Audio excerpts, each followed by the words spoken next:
वहां महिलाओं एवं बच्चों की सुरक्षा सुनिश्चित की जाए। यह केवल एक राज्य का नहीं बल्कि यह मुद्दा देश की अस्मिता और गरिमा से जुड़ा हुआ है। अतः वहां शांति व्यवस्था बहाल कर महिलाओं एवं बच्चों को सुरक्षित माहौल प्रदान किया जाए। मणिपुर की घटना की वजह से अंतर्राष्ट्रीय स्तर पर देश की छवि खराब हुई है। मुझे ऐसा लगता है ये तभी होता है जब सरकार को कुर्सी से ज्यादा प्यार होता है और जनता के हित से कम प्यार होता है।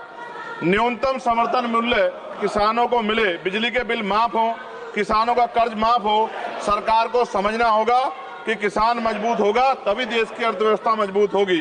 खाद पर सब्सिडी बढ़ाई जाए, यूरिया नहीं मिल रहा है, खाद का वितरण पारदर्शिता लाई जाए। यदि समय रहते सरकार ने संज्ञान नहीं लिया तो वो दिन दूर नहीं कि देश में खाद्य संकट हो जाएगा। महोदया, गया में महाबोध विहार प्रकरण जो है वहां से बुद्ध समाज में चिंता है और आक्रोश भी है।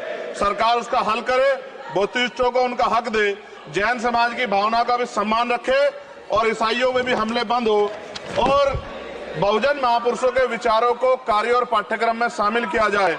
आज SC/ST पे एट्रोसिटी बढ़ रही है।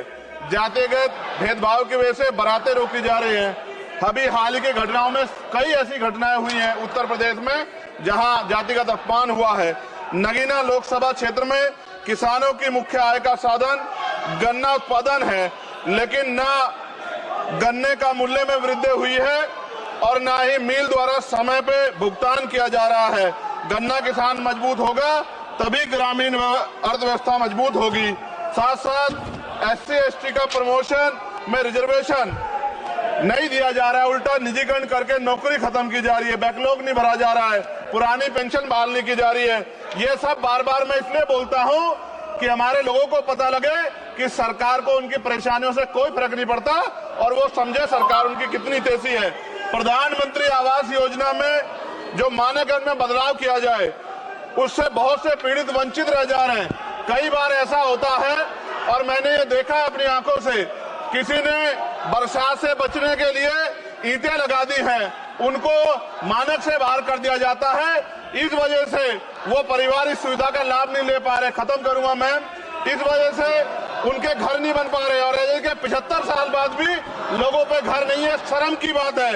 नगीना लोकसभा क्षेत्र में केंद्रीय विद्यालय खोले जाएं और जो पहले से संचालित केंद्रीय विद्यालय हैं उनमें किताबों से लेकर सभी आवश्यक एवं पर्याप्त सुविधाएं सुनिश्चित की जाएं ताकि क्षेत्र के बच्चों को गुणवत्तापूर्ण शिक्षा प्राप्त हो। और अंत में मैं खत्म करते हुए कहना चाहता हूं, अभी ईद का त्योहार आ रहा है, हम भी ये देखेंगे और देश भी ये देखेगा कि सरकार उनको कितनी मदद करा के उस आयोजन को, उस त्योहार को मनवाने में मदद करेगी, जैसे अन्य धर्मों को लगातार मदद कर रही है, क्योंकि भारत एक धर्मनिरपेक्ष राष्ट्र है। मोदी जी खत्म कर रहा हूँ, खत्म करिए तो आवाज का हाल देख लो आप क्या करिए, कंप्लीट करिए प्लीज। भारत एक धर्मनिरपेक्ष राष्ट्र है, लेकिन मैं ऐसा समझता हूँ जिनकी सरकार है उन्हीं की बात होगी। मुसलमानों की, जैनों की, सिखों की, रविदासियों की और बुद्धिस्टों की जो आंदोलन कर रहे हैं और पुलिस लाठी मार रही है, मैं समय रहते चेतित कर रहा हूँ सरकार को चिंता करनी चाहिए कि बुद्धिस्टों का अपमान ज्यादा दिन बुद्धिस्ट बर्दाश्त नहीं करेंगे। महाबोध विहार हमारा हक है और वो देना पड़ेगा। आपका बहुत बहुत धन्यवाद।